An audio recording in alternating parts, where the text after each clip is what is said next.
Capítulo 2. En este capítulo el autor nos aborda sobre los lineamientos que se deben seguir para un correcto ejercicio de la escritura, pasando por los conocimientos que se deben tener, el equipo técnico del que se debe hacer uso correctamente, las normas que se deben seguir, tanto gramaticales como estructurales, y pasando la barrera del sexismo y el irrespeto. Todo esto en pro de construir una imagen como escritor, pero antes debemos hacernos las siguientes preguntas. ¿Me gusta escribir? ¿Por qué escribo? ¿Qué siento cuando escribo? Y la más importante, ¿qué pienso sobre escribir? Los accionar de las máquinas. En este capítulo debemos explorar las circunstancias por las cuales las personas se niegan a redactar, tal vez por un temor en una hoja o una página en blanco. Son varias de las situaciones por las cuales no solemos escribir. En este texto el autor nos va a dar ciertos tips para empezar a superar estos temores. Tener un propósito sobre lo que vamos a redactar, qué quiero conseguir con el texto, hacia quién va dirigido, cómo quiero que me vea la gente, y el escrito debe ir bien estructurado. No es las ideas, son un diario personal, me va a permitir redactar lo sucedido durante mi día, nombrar un enunciado y tener o realizar mapas y redes que me va a permitir conectar varias de las ideas. Capítulo 4. Crecimiento de las ideas. Cuando se debe elaborar un texto, por lo general solemos plasmar todas las ideas que se nos ocurren y posteriormente colocar un punto final sin explorar e ir más a fondo. En este capítulo encontraremos la visión de un escritor y de la creatividad para desarrollar las ideas con un sentido y relación para hacer una lectura más comprensible. En primer lugar hablamos del torbellino de las ideas, el cual se caracteriza por la concentración en el tema y anotar todas las frases o palabras que surjan con lo imaginado.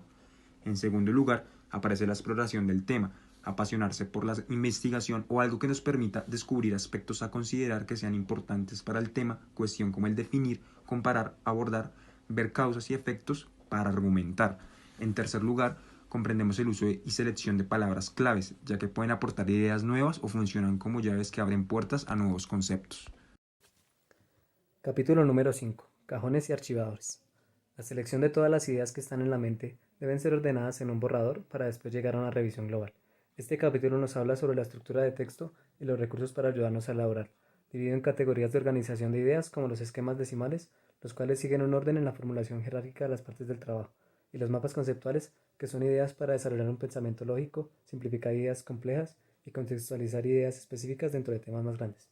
La estructura de texto cuenta con su propia estructura jerárquica a partir del tipo de texto que se maneja, pero como fórmula general, el texto es el mensaje completo estructurado desde el título hasta el punto final. Cada apartado o capítulo se introduce como subtítulo, los párrafos separan el texto y las frases deben iniciar con mayúscula y finalizar en punto seguido.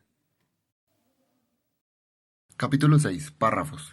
El párrafo es el elemento más importante del texto. Según el autor, muchos no saben ni qué es ni para qué sirve, y por ende se pasa por alto. Se deja al azar, perdiendo orden y coherencia. Toda página debe tener una organización adecuada que permita una lectura fácil, o por el contrario generaría pereza o fastidio leerlo. Si no existiera una organización de tal forma que no sea ni muy extensa ni muy comprimida, por lo general genera desconfianza y o falta de interés. El párrafo sirve para estructurar el contenido del texto y mostrar su organización.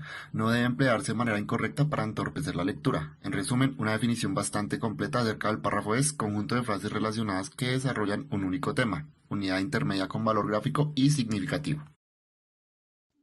Primera medida del capítulo 7, la arquitectura de la frase, en donde se enseña la correcta forma de escribir una frase y relata sobre la corrección en la redacción. Esto permite entender cómo saber y aprender a formar una frase adecuadamente. La extensión de una frase es más difícil de entender, por ende debemos hacer una estructura adecuada para hacernos entender cuando escribimos. Nos enseña que nuestra memoria se sobrecarga cuando hay periodos de frases más largas, perdemos el hilo. Leemos las oraciones breves ordenadas de una mejor forma, pero también la oración larga depende de cómo está escrita. El fin de este primer capítulo es dar coherencia, claridad de cómo se debe realizar una frase para que se entienda y para escribirla de la forma correcta.